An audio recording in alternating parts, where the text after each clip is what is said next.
नमस्कार श्रोताओं, आज मैं आपको एक ऐसी कहानी सुनाने जा रहा हूँ।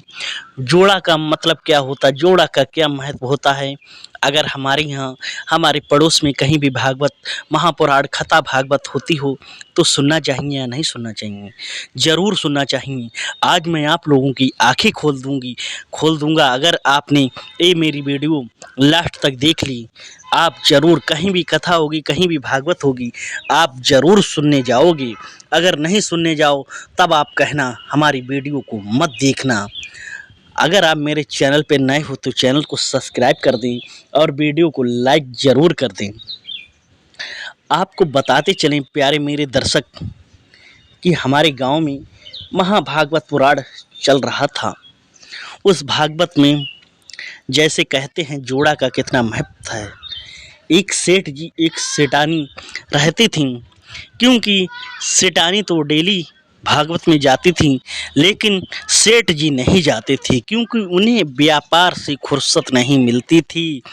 क्योंकि वो कहते थे मुझे क्या करना है, भागवत में क्या रखा है, भगवान के पास क्या रखा है, मेरे पास इतना पैसा है, इतना धन है और इतना दौलत है। आज मैं आपको जोड़े का महत्व बताऊंगा, क्या महत्व होता है। कोई कहता है कि मैं गरीब हूँ, अगर मैं आपको 5 मिनट में अगर करोड़पति ना बना दूँ तो तुम कहना कोई गरीब नहीं है। क्योंकि आपको बताते चले, हर इंसान का जोड़ा होता है, पति पत्नी का जोड़ा होता है, चिड़िया का जोड़ा होता है। भगवान राम का जो नाम है वो भी 2 अक्षर से बना है, राम।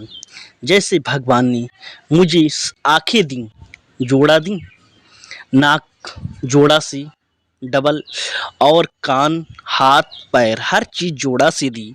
अगर इसका मतलब निकालूं तो आप ध्यान से सुनिए। राम के नाम में कितने अक्षर होते हैं? 2।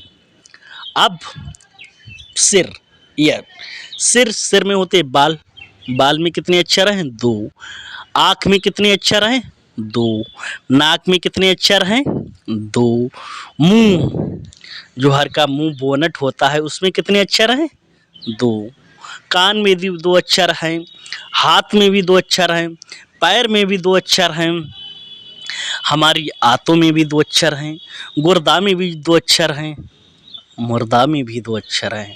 नहीं, क्योंकि हमारा शरीर भी 2 जैसे बना हुआ है। आपको बताते चलें, क्योंकि जब हर चीज़ में जोड़ा है, तब भगवान राम ने जो रामेश्वर में यज्ञ किया था तो सीता महालंका में थी, तो रावण को बुलाया गया था। रावण स्वयं अपनी पत्नी को लेकर, रावण सीता माता को लेकर वहाँ आया था रामेश्वर में। श्री राम के जो यज्ञ संपन्न हुआ था, कहते हैं कथा हो, भागवत हो, महापुराण हो, अगर आपकी पत्नी है तो उससे साथ ले जाना चाहिए। क्योंकि जोड़ा का मतलब इसीलिए होता है। जब सेठानी जी सेठ जी से कहती थी कि कथा में चलो, भागवत में चलो, लेकिन सेठ जी नहीं जाते थे। तो भागवत तो सेठानी जी रोज सुनती थी। एक दिन सेठ जी को ले गई, क्योंकि आपको बता दें भाई, जो कथा में नहीं गया हो उसे क्या पता कथा में कितनी देर बैठना पड़ता है, उसे क्या पता कितनी देर तक टाइम काटना पड़ता है भगवान के दर पर। क्योंकि उसे क्या मालूम था कि भक्ति क्या है। जब वो सेठ जी ले गए, जब सेठानी जी सेठ जी को ले गई, मैं आपको आपका संशय ये दूर करना चाह रहा हूँ कि लोग कहते हैं हम गरीब हैं। भाई साहब, मैं आपसे कहता हूँ, भगवान ने हमारी काया को बड़े ही चुन चुन कर बनाया है कि बाल, हेड, सिर, नाक, अगर हमारी जो आँखें हैं, अगर आँखें बंद कर ली जाएं तो आपको कैसा महसूस होगा। मान लीजिए जैसे एक के पास 2 आँखें नहीं थीं और वो गांजा पी रहा था, और उसे गांजे की जगह पे बीड़ी लगा के दे दी, तो बोला आज ये बीड़ी क्या कहानी है? नहीं, ये बीड़ी कहानी नहीं है, ये तो बहुत ही अच्छी लग रही। क्योंकि उसे क्या मालूम था कि ये गांजा है या बीड़ी है। इसी तत्व पर हम जानते हैं कि जो गरीब होता है, भगवान ने आंखें दी देखने के लिए। अगर एक आँख पीछे होती तो हम आगे का भी देख सकते थे, पीछा के भी देख सकते थे। लेकिन अगर हम कोई चीज़ खाना खाते तो मुझे थाली आँख पे उठा के देखनी पड़ती। भगवान ने मुझे जो बनाया है बहुत ही अच्छे से बनाया है। जिसका शरीर में कोई भी बीमारी नहीं है, कोई भी परेशानी नहीं है, तो उससे बड़ा अमीर और धनवान कोई नहीं है। उससे पूछो जो बीमारी के लिए डॉक्टर के पास जाता है और उसे डॉक्टर जब जांच कराता है तो बीमारी मर्ज निकलती है, तो उसी दिन से उसे नींद आना बंद हो जाती है। आपके पास तो सब कुछ है। आपके लिए देखिए नाक दी है, मुंह दिया है, आपके सामने थाली है, तुरंत आके बताएंगी इसे खाओ। नाक देखते ही बता देगी ये दाल सुबह की है, शाम की, दोपहर की है। जीभ तुरंत बताएगी इसका स्वाद कैसा है। अंदर जाके दांत चबा देंगी, क्योंकि दांतों में भी 2 अक्षर होते हैं। अब यहाँ की बातें हम आपको यहीं पर छोड़ते हैं, हम ले चलते हैं सेठ और सेठानी की तरफ। क्योंकि जब सेठानी जी को सेठ जी सेठानी जी दोनों में, क्योंकि सेठ जी बहुत पैसे वाले थे इसलिए उन्हें बहुत ही घमंड था, लेकिन भगवान से कभी प्रेम नहीं था। जब सेठानी सेठ जी को भागवत में ले गई तो लोगों ने देखा, अरे आज तो सेठ जी आए हैं। क्योंकि सेठ जी को घमंड था, सेठ जी बीचा बीच में खंबे के पास खड़े हो गए। लोगों ने कहा, आए तो आए पर बैठ तो जाओ। मतलब जो वहाँ के भक्तगण थे उन्होंने सेठ जी से कहा, आए तो आए पर बैठ तो जाओ। अब सेठ जी नहीं सुना, कहीं भाई बैठ तो जाओ, बैठ के देख लो, बैठ के कर लो भक्त भजन। सेठ जी को गुस्सा आ गई। सेठ जी वापस हो गए और घूम घूम के देखने लगे। तभी लोगों ने कहा, सेठ जी अगर जा रहे हो तो जाओ, घूम के मत देखो, मेरे भगवान का अपमान मत करो। सेठ जी को गुस्सा आया। सेठ जी अपने कमरे में आए घर पर और सो गए।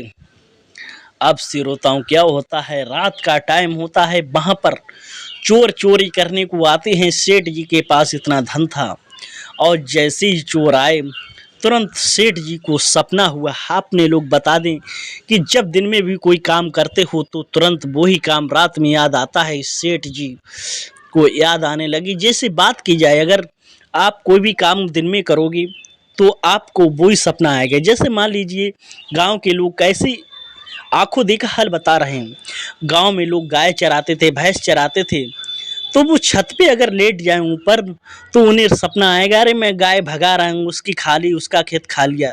अब वो भागते भागते छत से नीचे गिर जाएंगे खरंजर, अरे भैया सपना देख रहे थे मैं तो। इसीलिए जो लोग गाय भैंस को चराते हैं उन्हें ऊपर छत पे नहीं लेटना चाहिए। अब क्या होता है श्रोताओं, ध्यान से सुनने की बात है। जब वहां पर सेठ जी सपने में क्या कह रहे थे वो लोग आ रहे हैं, अरे आए तो आए, कहीं आए तो आए। अब चोरों ने सुन लिया, अब वो रुक गए। अब सेठ जी कह रहे हैं, आए तो आए बैठ तो जाओ। अरे चोर कह रहे हैं, लग रहा है सेठ जी तो बिल्कुल जग रहे हैं, इन्होंने मुझे देख लिया। अब सेठ जी तिवारा कर रहे हैं, क्योंकि जब चोर चलने लगे तभी सेठ जी कह रहे हैं, जा कहाँ रहे हो, जा रहे हो तो पीछे घूम घूम के क्यों देख रहे हो। जब ये बात चोरों ने सुनी कि यार ये भैया अब तो सेठ जी ने मुझे बिल्कुल देख लिया है, अब तो मुझे कुछ करना चाहिए। तभी सेठ जी से जो चोर थे बोले, सुबह तो हमारे खिलाफ FIR होगी, रिपोर्ट दर्ज होगी, पूरे में बदनामी होगी। इसलिए रात ही में चोरों ने सेठ जी का गेट खटखटाया, कुंडी खटखटाई और सेठानी निकली। कहा चोरों ने, सेठ जी कहाँ हैं सेठ जी? तो चोरों ने कहा, सेठानी जी ने कहा कि सेठ जी तो उधर कमरे में लेटे हुए हैं। सेठ जी से कहा, ये सेठ जी मुझे माफ़ कर दो। सेठ जी बोले, क्या मतलब है तुम्हारा? सेठ जी बोले, क्या मतलब? अरे हम तो सो रहे हैं। कहीं नहीं सेठ जी, मैं आपके घर की दीवार काटने के लिए आए, आपका धन चोरी करने के लिए आए। तभी ये सुनकर कि मैं चोरी करने के लिए आया आपका धन। सेठ जी ने कहा, बताओ क्या बात? कि सेठ जी जब मैं आए तो आपने कहा आ गए तो आए, जब मैं बैठ गए तभी आपने कहा कि बैठे कि खड़े क्यों हो, बैठ जाओ। तभी सेठ जी ने कहा, आपने कहा बैठ जाओ। जब हम जाने लगे तो आपने कहा कहाँ जा रहे हो, घूम घूम के क्यों देख रहे हो? तो मैंने सोचा आपने देख लिया है। प्रभु सेठ जी मेरे के मैं आपके हाथ जोड़ रहा हूँ, पैर पड़ रहा हूँ, मेरी कोई रिपोर्ट मत लिखवाना, हमें माफ़ कर दो, मैं आपके पैर पड़ रहा हूँ। तभी सेठ जी बोले, अरे ये तो कल लोगों ने भागवत में मैं जब गया था तब लोगों ने बहाने भक्तगणों ने मुझसे कहा, जब भक्तगणों ने मुझसे कहा तब मेरी आज लाखों करोड़ों की चोरी होने से बच गई। जब मेरी लाखों करोड़ों की चोरी होने से बच गई, जब मैं भगवान के दर पर जाऊंगा मेरे तो भाग्य खुल जाएंगे, क्योंकि सेठानी जी अपने जो सेठ जी को ले जाती थी वो जाते नहीं थे। अब सेठ जी की आंखें खुल गईं। उसी दिन से सेठ जी भगवान प्रभु के, भगवान श्री राम के, भगवान श्री कृष्ण के भक्त बन गए। उसी दिन से उन्होंने सबरी धन दौलत व्यापार सब कुछ छोड़ दिया, भगवान की भक्ति में लग गए और उन्हीं की आंखें खुल गईं दोस्तों। इसलिए हमें भी कोई काम करना चाहिए जोड़े से करना चाहिए, इसीलिए भगवान ने जोड़ा बनाया है। आप बात की जाए एक मोटरसाइकिल ले लो, मोटरसाइकिल में भी जोड़ा होता है, अगर एक पहिया उसका टूट जाए तो क्या मोटरसाइकिल चलेगी? नहीं चलेगी। ऐसे ही हमारे पैर के दो पैर हैं, अगर एक पैर टूट जाए तो नहीं चलेगी। इसीलिए हम कहते हैं भागवत करते हैं, हवन करते हैं, कहीं भी प्रसाद चढ़ाने जाएं, गंगा स्नान करने जाएं, अगर आपके पास जोड़ा है तो जोड़े से ही सब काम करना चाहिए। अगर आपको आज की मेरी वीडियो अच्छी लगी हो तो लाइक शेयर, चैनल को सब्सक्राइब करें।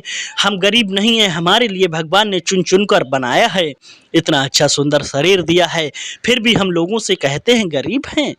अगर उनसे पूछो जिनका शरीर है पर खुश नहीं है, बीमारी से जूझ रहे हैं, उनसे बड़ा गरीब कोई नहीं होता है। अगर आपको मेरी वीडियो अच्छी लगी तो लाइक शेयर, चैनल को सब्सक्राइब जरूर करें। फिर मिलते हैं एक नई कहानी के साथ। जय हिंद, वंदे मातरम।